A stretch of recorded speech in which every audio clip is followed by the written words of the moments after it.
Et non, les composants électroniques ne meurent pas de surchauffe. C'est après cette phrase qui manque pas mal de précision ainsi que de justification que commence cette vidéo. Alors bien entendu, si vous pensez que je vais m'arrêter là, c'est que vous me connaissez mal. Donc voilà la justification de ce problème. Vous savez, ça c'est une carte mère de Xbox 360 des générations qui avaient un problème. Vous savez, celles qui n'avaient pas d'HDMI, ils avaient juste cette espèce de prise pour multiples standards vidéo différents. Et donc là-dessus, il y avait un problème très courant, c'était qu'on avait le fameux ROD, avec ces 4 lettres rouges, les 4 LED rouges qui clignotent, qui est interprété à tort par beaucoup de gens comme le signe d'une surchauffe fatale, en gros. C'est totalement faux, hein, ça c'est totalement faux, tout simplement parce que ces composants-là, déjà, sont soudés avec des températures qui excèdent 250 degrés. Alors, bien entendu, s'ils étaient incapables de survivre à la température maximale que peut supporter, enfin que cette machine, oui, parce que ah voilà, c'est surtout ça qu'il faut que je vous explique. Un composant comme celui-là, par exemple, ou comme celui-là, là au-dessus, a toujours, vu que ce sont des composants qui chauffent énormément, a toujours une sécurité qui le coupe d'urgence en cas de surchauffe.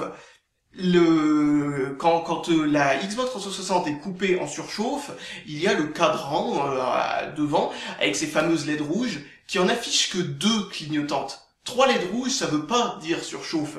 Surchauffe, c'est 2 LED rouges qui clignotent. Et là, vous avez vraiment une surchauffe. Et là, vous avez vraiment le problème qui correspond au fait, tiens, bah, il faut que je la démonte, que je change la pâte conductrice, et là, elle va fonctionner parfaitement comme avant. Vous voyez, ça, ce n'est pas du tout les 3 LED rouges, vous voyez. Donc, les composants ne peuvent pas griller à 90 degrés, parce que ça doit être à peu près la température auquel ils se coupent en surchauffe.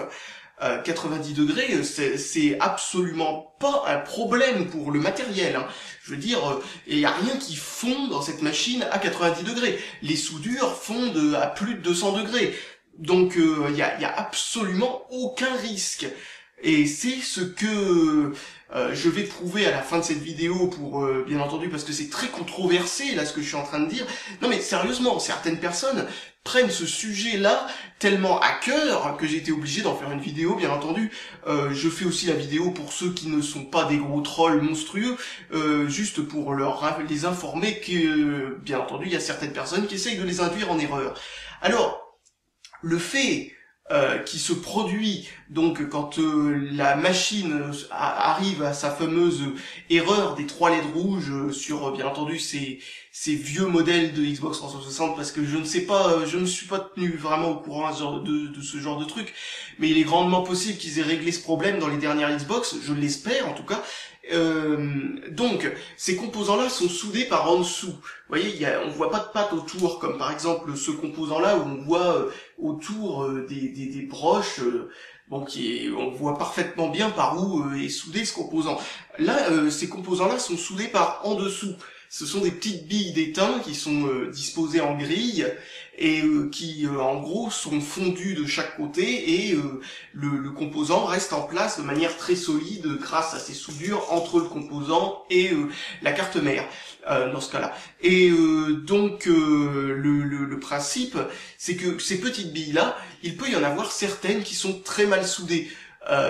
Malgré que la grande majorité soit soudée parfaitement. Vous voyez le truc, c'est que en dessous, j'ai pas compté, mais il doit y avoir un minimum de 300 points. Sur 300 soudures, il est grandement possible qu'il y ait quelques cartes mères qui sortent de l'usine avec un de ces points, un seul de ces points, qui soit mal soudé. Par chance, ce point-là n'est parfois pas du tout nécessaire au bon fonctionnement de la situation.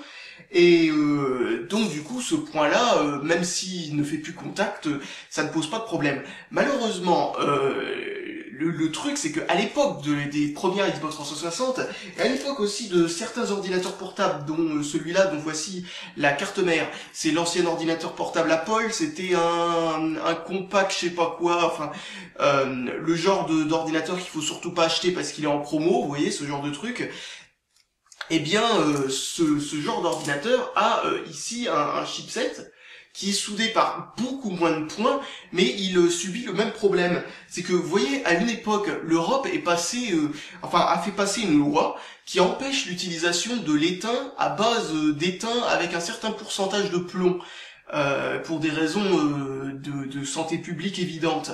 Donc on est passé à de l'étain, pur, mais de l'étain sans plomb, qui chauffe, qui fond à une température beaucoup plus élevée. Le problème, c'est que les composants comme celui-là de la Xbox 360, ils sont faits pour ce genre de température, mais vraiment pile poil cette température-là. Ce qui fait que si on les chauffe plus, c'est-à-dire on va dire dans les 300 degrés au lieu de la température qu'il faut, le composant se met à péter, vous voyez. Alors du coup, on peut pas chauffer plus pour être certain que tout est bien fondu et que tout va bien rester collé. Ce qui fait que dans beaucoup d'Xbox 360 et beaucoup d'ordinateurs, de cartes graphiques notamment, parce que c'était Nvidia et ATI qui avaient ce genre de problème majoritairement, et donc, le problème, c'est que ces gros composants, il faut que tout soit fixé de manière parfaite. Sinon, il y a un problème qui est latent. Mais latent dans le sens où il va pas apparaître tout de suite. Il va apparaître au bout d'à peu près 1 an. En gros, l'idée, c'est que, vous voyez, les deux trucs sont posés l'un sur l'autre. Donc, comme les deux sont posés l'un sur l'autre, il n'y a pas de problème. Même si c'est pas soudé, ça touche le conducteur, le métal conducteur, du côté de la carte mère, et ça touche du côté du composant. Donc, du coup, les deux se touchent comme il faut, le courant peut passer. Le seul problème, c'est qu'au bout d'1 an ou plus, il y a de l'oxydation qui finit par se faire sur le cuivre le cuivre qui fait le contact. Donc du coup, au bout d'un moment, le contact se fait moins facilement. Et bien entendu, arrive l'échéance fatidique où les deux trucs seront certes collés l'un sur l'autre, mais ne fera plus passer l'électricité. Ce qui fait que au final, on se retrouve avec tout simplement un composant qui a certaines de ses billes, certaines de ses pattes, en gros, si on prend comme si c'était un processeur avec des pattes physiques dessus. Le truc, c'est qu'il y en a quelques-unes qui seront totalement, dans le vide, en gros, hein. Elles toucheront encore, mais comme il y aura de l'oxydation entre les deux, le courant passera pas. Et le meilleur moyen donc qu'a trouvé la communauté entre guillemets des bidouilleurs magistraux d'internet, vous savez, ceux qui te sortent un concept du style pour réparer votre carte mère, il faut la foutre dans le four, mettre thermostat 12, vous voyez ce genre de conneries. Et bon, ça manque pas de sens. Mais le problème, c'est que souvent, ils font ça pour des mauvaises raisons. Et ils ont des résultats qu'ils interprètent de manière complètement ratée. Comme par exemple, pour la Xbox 360, le problème du composant, ils se disaient « Ah, mais c'est parce qu'il surchauffe. Vous voyez comment ils mettent les radiateurs sur Xbox 360 ? Oh, ils sont nuls chez Microsoft. On se moque bien d'eux. Ils ont mis un système de fixation, il doit pas appuyer assez fort. » C'est pas du tout ça le problème. Le système d'origine que met Microsoft dessus est au contraire bien meilleur que le système de boulonnage qu'on nous fait mettre à la place avec des rondelles et tout ça dedans, tout simplement parce que le système de Microsoft appuie de ce côté-là, tout en appuyant de ce côté-là, ce qui empêche la déformation de la carte mère. Ça manque pas de sens, l'idée de Microsoft. Le truc donc, c'est que on nous fait prendre ça, et on nous fait mettre un radiateur par-dessus, et avec des écrous et des rondelles. L'idée, c'est que ça appuie très très fort sur le processeur, ce qui peut aggraver la situation, mais au court terme, améliore la situation, dans le sens où ça appuie dessus, donc du coup, même avec l'oxydation, ça appuiera plus fort, ça aura donc... ça pourra gratter un petit peu l'oxydation, ou en tout cas mettre plus de métal en contact avec le truc oxydé, ce qui fait que au final, le courant passera à nouveau, jusqu'à ce que ce soit bien entendu un peu plus oxydé et que ça ne marche plus à nouveau, ou jusqu'à ce que le fait d'appuyer tellement fort dessus aura déformé tellement la carte mère que certains des points mal soudés à ce niveau-là du processeur, c'est-à-dire entre les deux boulons, vous voyez là il y a deux boulons, et du coup comme ça tire très fort de ce côté-là et de ce côté-là, ça finit par faire une petite cuvette ici, et ici aussi, et ici aussi. Du coup, si votre machine a des points dessoudés dans les coins, c'est pas un problème, mais si ça touche au milieu ici, là, eh bien ça n'appuiera pas ici, ça au contraire ça va tirer un peu plus ici, donc du coup ça va aggraver le problème. Encore une autre solution, certains se sont dit, c'est la première bidouille qui a été inventée pour ça, de mettre des bouts de gomme, vous voyez, des bouts de gomme à effacer, quoi, en dessous de ce truc-là. Bon, après ça a changé avec des patins pour chaises, hein, des patins pour chaises. Vous vous rendez compte quand même du grand n'importe quoi. Et donc des patins en dessous de ces trucs-là, ce qui appuie de cette manière, vous voyez, ça tord la carte mère de cette manière-là.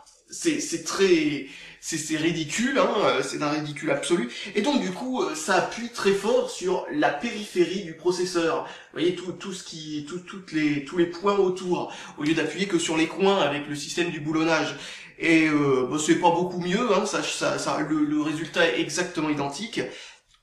Ensuite, il y a la fameuse technique de mettre la carte mère au four et de la ressortir au bout d'un moment quand elle est bien cuite. Et ben cette idée-là est encore une fois complètement ridicule, parce que ils pensent par cette méthode-là faire fondre les points en étain, et donc faire en sorte que ça le ressoude. Bon, c'est une bonne idée, sauf que j'ai déjà précisé un truc, c'est que ce processeur-là, qui est le processeur graphique, est extrêmement fragile. Ce qui fait que s'il l'avait effectivement ressoudé, après l'avoir mis 1 heure au four, le truc aura explosé. C'est ce qu'on appelle le syndrome popcorn. Il y aura des morceaux de ce processeur graphique, de ce GPU, qui auront explosé dans le four. Vous voyez, en plus de pas être très sain pour l'organisme, parce que il faut savoir que ces composants contiennent très souvent du mercure. Donc c'est bien d'utiliser le four pour faire ça. Bon, donc s'il explose, si vous avez un four qui va à 300 degrés, ce qui est rare, eh bien vous pouvez peut-être réellement faire fondre l'étain pour le ressouder correctement. Malheureusement, ça risque d'exploser dans votre four surtout. Donc c'est pas une très bonne idée. Et ceux qui ont pas un four qui va jusqu'à cette température, eh ben ils le ressortent. Et le truc, c'est que vous voyez, la carte mère, à force d'être chauffée, à force d'être boulonnée, à force d'être fixée par les systèmes de Microsoft et compagnie, eh bien à force, elle s'est un petit peu dilatée, tordue et tout ça. Eh bien le fait de le faire chauffer permet de la réaplanir parfaitement. Ce qui, enfin, en théorie, la réaplanir parfaitement, en pratique, ça la déforme souvent un peu plus encore, mais bon, bref, dans tous les cas, ça permet de la déformer, et donc, par chance, il peut arriver que ça refasse aussi les contacts de la même manière, c'est-à-dire de manière mécanique, c'est-à-dire non soudée, c'est-à-dire juste appuyé contre l'endroit où il devrait être réellement soudé. Encore une fois, ça ne fonctionne pas, ce n'est pas comme ça qu'on répare ce genre de truc. Alors donc, pour revenir au sujet initial, le sujet initial c'est non, la chaleur ne tue pas un composant. Alors, raison numéro 1, parce que les composants ont très souvent une protection contre les surchauffes. De plus, votre Xbox 360, si elle n'a pas cette protection, ce qui est impossible parce que c'est directement à l'intérieur du processeur, mais disons qu'elle l'a pas, c'est jamais comme ça, hein, par pure supposition hypothétique, hein, elle n'a pas cette protection, eh bien le truc c'est que votre console aura planté quand on aura atteint à peu près 110-120 degrés. 110-120 degrés, encore une fois, absolument aucun danger pour le processeur. Absolument aucun.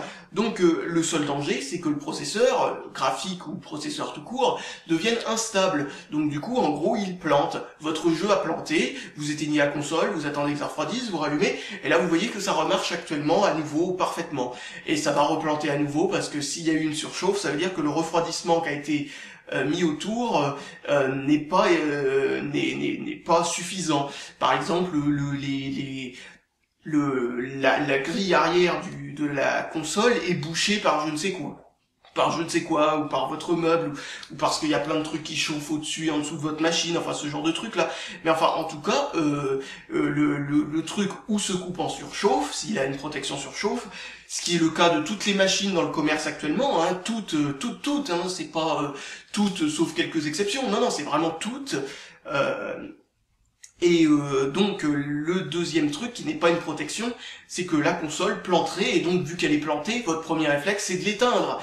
avant que ça atteigne 220, 280 degrés ou ce genre de conneries. Bien entendu, je doute qu'un composant qui a planté se mette à chauffer jusqu'à atteindre 260 degrés, si vous voyez ce que je veux dire. Un composant qui a planté, logiquement, tout le monde est en panique autour du composant, et tout est plus ou moins arrêté dans la machine. Je dis bien plus ou moins parce que ça produit encore de la chaleur. On n'est pas, mais la chaleur dégagée est largement moindre. Donc voilà, alors ce composant-là, donc qui est le chipset de cette carte mère de merde, eh bien était pas très bien refroidi, mais correctement refroidi. Mais encore une fois, il date de cette époque où il y avait ces problèmes de soudure, parce qu'on venait de passer d'un étain qui fond avec pas beaucoup d'efforts à un étain qui fond avec des efforts considérables, et les composants n'étaient pas particulièrement adapté à cette nouvelle norme. Donc, qu'est-ce que je voulais dire à ce propos-là aussi? J'avais un dernier truc à dire. Oui, maintenant qu'ils sont soudés avec ce genre d'étain, si un truc est bien soudé, théoriquement, le composant devrait être encore plus solide qu'avant. Mais il y a quand même un truc, c'est que l'étain à base de plomb fondait peut-être plus facilement, mais il était aussi plus malléable. Donc du coup, il était moins sujet à ces problèmes de déformation de la carte mère. Parce que, bien entendu, si vous avez vraiment une carte mère qui a l'épaisseur d'une feuille de papier cul, comme par exemple un ordinateur Acer, il peut vraiment y avoir des dégâts à force de dilatation de la carte mère et ce genre de conneries. Mais bon, on est dans l'ordre du très très rare. Par contre, ce qui est très courant, encore une fois, pour le répéter, c'est que le truc soit mal soudé à l'origine. Ça n'est pas un problème que vous aurez pu éviter en mettant un ventilateur supplémentaire ou je ne sais pas quoi. C'est de la corrosion, c'est tout simplement parce que si le truc avait été soudé, la corrosion peut pas se faire, elle se fait autour de la soudure, bien entendu. Mais une fois, si c'est pas soudé, il y a une bille d'étain qui est soudée d'un côté, la corrosion se fait autour, et elle fait le tour du truc qui n'est pas soudé. Donc bien entendu, il y a une couche de corrosion qui finit par se faire entre les deux, enfin de corrosion, je veux dire, d'oxydation. Bien entendu, il peut y avoir l'oxydation, c'est aussi de la corrosion, donc du coup, l'épaisseur d'étain devient de moins en moins fort. Et bien entendu, comme ça se fait autour, eh bien, le trou, en gros, se creuse aussi de telle manière que l'oxydation fait que ça ne touchera plus non plus au bout d'un moment. Après le fait que ça ne, en gros, après le fait que le truc soit, comment dire, tellement oxydé que le courant passe plus, au bout d'un moment il y aura carrément un trou qui se formera. Et malheureusement, vu qu'il y a d'autres billes d'étain autour, ces autres billes d'étain autour, on peut appuyer autant qu'on veut sur le composant, et là c'est les autres billes qui vont dire attendez, tu vas pas appuyer pour faire en sorte que à 1 millimètre là l'autre bille elle sera enfoncée plus que les autres, c'est pas possible. Il faudrait une déformation pour faire ça, et c'est pour ça qu'il faut réellement faire souder ça. Enfin faire refondre l'étain pour que le truc soit soudé correctement. Donc il faut des machines adéquates pour faire ça. Il faut utiliser des systèmes de soudure à air chaud par exemple, enfin ce genre de truc là, même si encore une fois, comme je l'ai dit, c'est très difficile à faire par un particulier ou par ce genre de processus. Même une entreprise ne ferait jamais ça. Tout simplement parce que, vous voyez, ce genre de composant, comme je vous l'ai dit, c'est déjà un miracle qu'il ait réussi à être soudé sans péter la première fois. Si on doit le faire réchauffer à nouveau à une température aussi élevée, eh bien là, il va éclater. Mais encore une fois, pour préciser une dernière fois les choses, cette température est largement au-dessus de 90 degrés. 90 degrés étant la coupure en surchauffe. Et donc, il n'y a aucun risque qu'une surchauffe banale puisse faire griller votre Xbox 360, votre PlayStation 3, ou peu importe quelle machine vous utilisez. C'est une sorte de mythe, de légende urbaine, une sorte d'erreur qui est propagée par la non-compréhension de ce que l'on a entre les mains et de ce que l'on essaye de réparer. Ce qui est compréhensible parce qu'on ne peut pas demander à toutes les personnes qui ont une Xbox 360 grillée d'être des ingénieurs en électronique, bien entendu. Mais ce que je veux dire, c'est que, bon, après, sans aucun savoir vérifié, sans aucune connaissance approfondie du sujet, eh bien, ce genre de rumeurs, entre guillemets, se globalise jusqu'à ce que je vois carrément des professionnels proférer de telles inepties. Parce que ce sont des inepties, c'est du grand n'importe quoi. Je veux dire, prenez un Pentium 4, n'importe lequel, vous l'allumez, puis il est à 60 degrés par exemple, parce que vous faites fonctionner très bien. Et pendant qu'il fonctionne, vous enlevez le radiateur, le truc il va chauffer très très vite de 60 à 140 degrés, le truc sera coupé en urgence grâce à la protection anti-surchauffe, non pas de la carte mère, parce que la carte mère n'a aucune protection anti-surchauffe, mais directement intégrée dans le processeur. Ce processeur va donc se couper en surchauffe, ensuite vous remettez le radiateur, vous attendez un petit moment, vous rallumez la machine, elle redémarre, elle fonctionne parfaitement bien. Vous pouvez répéter l'opération un nombre de fois incalculable, la machine ne sera pas... Enfin, le processeur, en tout cas, ne sera pas grillé par de telles pratiques. Jamais. Jamais. J'ai jamais vu ça de toute ma vie. Et il m'est arrivé plusieurs fois d'oublier de mettre, avant de faire un test de carte mère, d'oublier de remettre le radiateur sur un Pentium 3 avant d'allumer. Je peux vous dire que au départ, je me suis fait quelques frayeurs. Maintenant, j'essaye, bien entendu, de ne pas oublier de mettre le radiateur par-dessus, mais pour des tests ridicules, je vais pas faire mon paranoïaque, c'est-à-dire mettre de la pâte conductrice, fixer bien proprement le radiateur. Non, je mets aucune pâte conductrice, je pose le radiateur dessus, et j'allume, et puis je fais un test. Et puis au bout de 10 minutes, quand je sais que ça marche, ben c'est là où je mets de la pâte conductrice, que je mets le radiateur et compagnie. Je veux dire, les processeurs de nos jours sont totalement, ainsi que toute puce qui chauffe grandement, comme une carte graphique ou n'importe quoi, sont parfaitement bien protégés contre les surchauffes classiques, des surchauffes idiotes, quoi.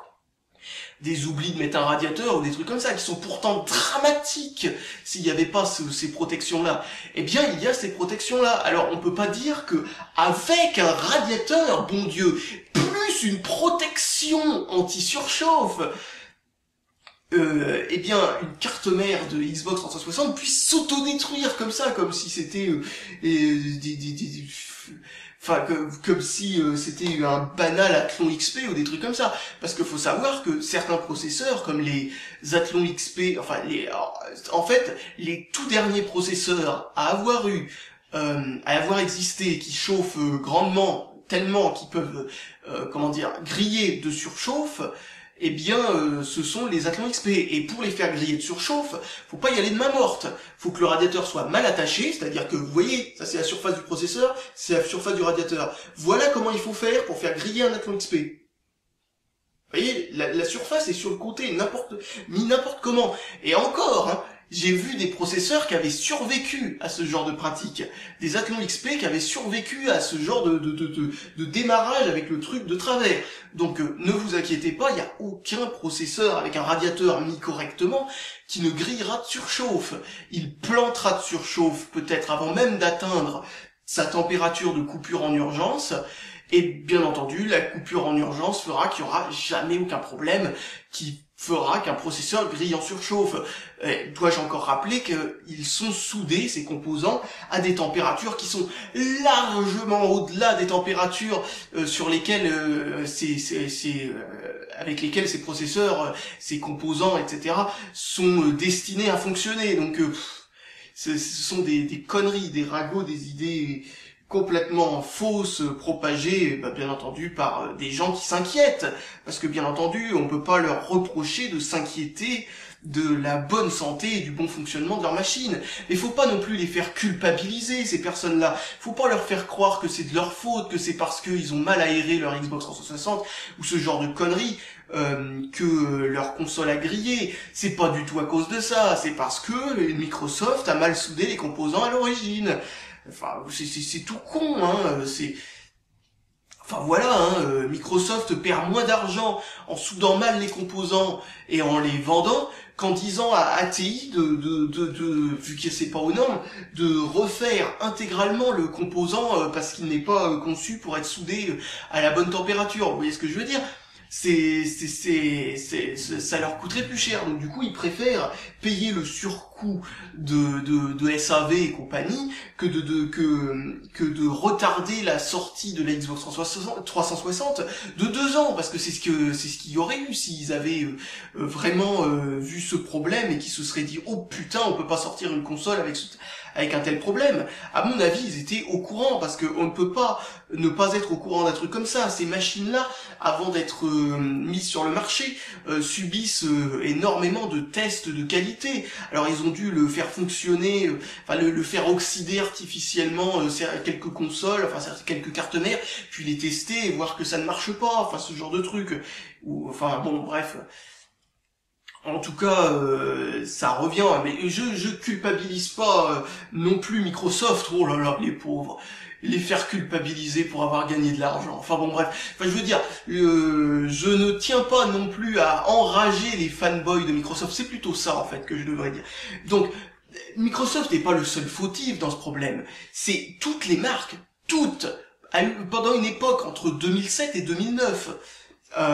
C'est-à-dire qu'en gros, toutes les marques pas toutes, bien entendu, mais énormément de marques qui fonctionnaient sous le même principe de Microsoft, en se disant on en a rien à foutre des gens qui achètent nos produits, ils l'ont acheté, c'est trop tard pour eux.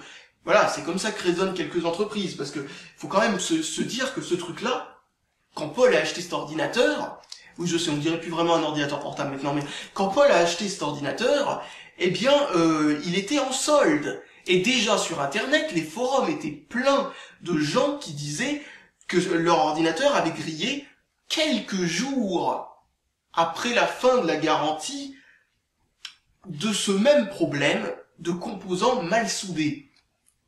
Donc, Compaq, c'est-à-dire HP, était au courant de ce défaut, était au courant de ce problème, était au courant de cette maladie qu'avait leur carte mère de ce modèle-là, les HP DV 3000, les Packard, les Compaq, je sais plus combien qu'avait acheté Paul, sûrement quelque chose en DV, quelque chose aussi, bref. Vous voyez, toute cette gamme avait ce même problème, tous. Absolument tous. Et donc, leur premier réflexe, qu'est-ce que c'est? Ça n'a pas été de les retirer du marché et de les détruire comme ils auraient dû le faire. Non, ça a été de dire, notre ordinateur vaut peut-être 400, 500 euros. Nous allons le mettre en vente à 300 euros. Avec un peu de chance, malgré la mauvaise réputation du modèle, tout le monde va juste se dire, oh, c'est le moins cher, je le prends. Alors qu'il faut toujours se méfier quand on achète le moins cher des trucs, il y a toujours anguille sous roche.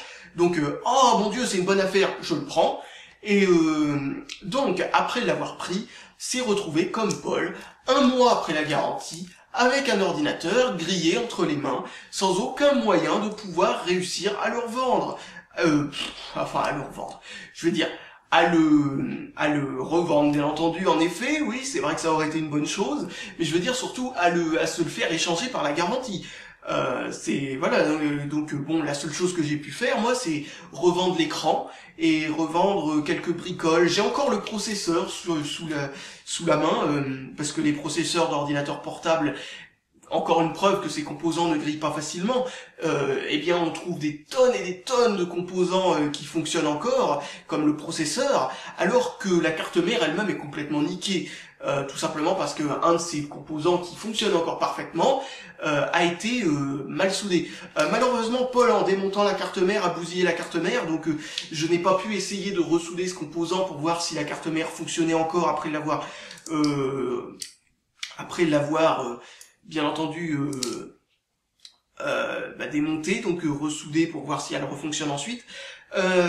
J'aurais pu le faire, malheureusement, je ne l'ai même pas essayé vu que il manque quelques composants sur la carte mère qui servent à je ne sais quoi. Ils sont sur une route assez importante, donc du coup tant pis, Donc tant pis, de toute façon, hein, j'ai déjà vendu des pièces, je vais pas le réparer maintenant, ou alors ça ferait encore un ordinaboîte. Vous ne connaissez pas encore l'ordinaboîte, mais je vous montrerai un de ces jours l'ordinaboîte. L'ordinaboîte, c'est tout un concept, mais j'y reviendrai une autre fois. Donc voilà, je pense que j'ai fini de parler de tous ces trucs-là, donc n'ayez pas peur du refroidissement de ces machines-là. Bien entendu, c'est toujours mieux que la machine soit mieux refroidie, mais ça ne pose absolument aucun problème dans un cas normal. Si votre console est, comment dire, mise quelque part où c'est relativement aéré, qu'elle fonctionne dans une pièce où il fait moins de 70 degrés de température ambiante, enfin vous voyez ce genre de conneries, franchement, l'alimentation aurait plus de risques de griller que la console si on n'en jugeait que à la comment dire à la spécification des composants. Vous voyez ces composants-là, c'est eux qui créent la chaleur. Vous voyez, ce sont des condensateurs. Ces trucs-là ont l'habitude de gonfler quand ça surchauffe. Vous voyez comme ils sont proches du processeur et ils sont presque à touche-touche avec le radiateur quand le radiateur est posé sur le processeur. Il les touche presque. Ce qui veut dire que, en gros, si le radiateur lui-même était à, on va dire, des températures de 160 degrés, ces trucs-là auraient tous explosé. Ce n'est pas le cas. Pourtant, cette carte mère ne marche plus. Ça montre bien à quel point ça n'a absolument aucun rapport avec une surchauffe, ce problème. Car ces composants-là sont faits pour 80 degrés. Si le processeur était non pas coupé en surchauffe, mais qui pouvait surchauffer jusqu'à sa mort, ça se saurait. D'ailleurs, j'ai regardé sur ces composants, voir s'il n'y a pas marqué leur température. Parce que c'est marqué dessus, normalement. C'est peut-être marqué en degrés Fahrenheit, malheureusement. Non, c'est pas marqué dessus. Bon bah si c'était marqué dessus, il y a marqué 105 degrés Celsius. Vous voyez, ces composants-là sont déjà bien. Ils sont notés pour 105 degrés Celsius. Ce sont déjà des bons condensateurs. Et ben 105 degrés Celsius, ça n'est pas assez pour faire griller le processeur. Largement pas assez pour faire griller le processeur, et ils ont même pas atteint 105 degrés Celsius. Parce qu'il faut savoir un truc, c'est qu'au bout d'un certain nombre de degrés, la température finit par se répandre via l'intégralité du cuivre qu'il y a dans la carte mère. Parce qu'une carte mère, faut savoir, c'est basé, les pistes des cartes mères sont sur du cuivre, et le cuivre est très bon conducteur de chaleur. Donc du coup, la chaleur finit par se répandre dans toute la carte mère, etc. Donc en plus, comme je vous l'ai dit, le radiateur est à touche-touche. Donc si le radiateur était monté à des grandes températures, ces condensateurs auraient tous explosé. Donc bon, il y a absolument aucun risque. Donc si ça avait été bien soudé, il n'y aurait jamais eu de problème. Donc voilà, d'ailleurs la preuve que ce n'est pas un problème, ce processeur-là, qui fait à peu près la même taille, n'a jamais de problème de soudure. Il est quasiment jamais en cause dans ce truc-là.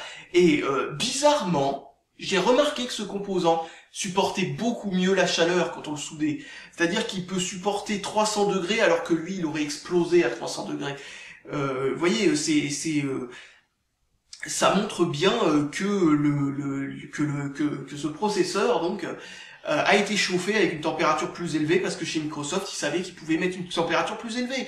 Donc voilà, Donc voilà, pour résumer le tout, faut arrêter la psychose de la surchauffe.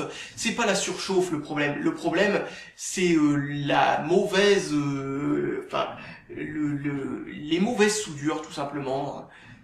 Donc voilà, je pense que j'ai fini sur cette vidéo. Je me suis bien appesanti sur des points que je voulais bien ancrer dans votre crâne.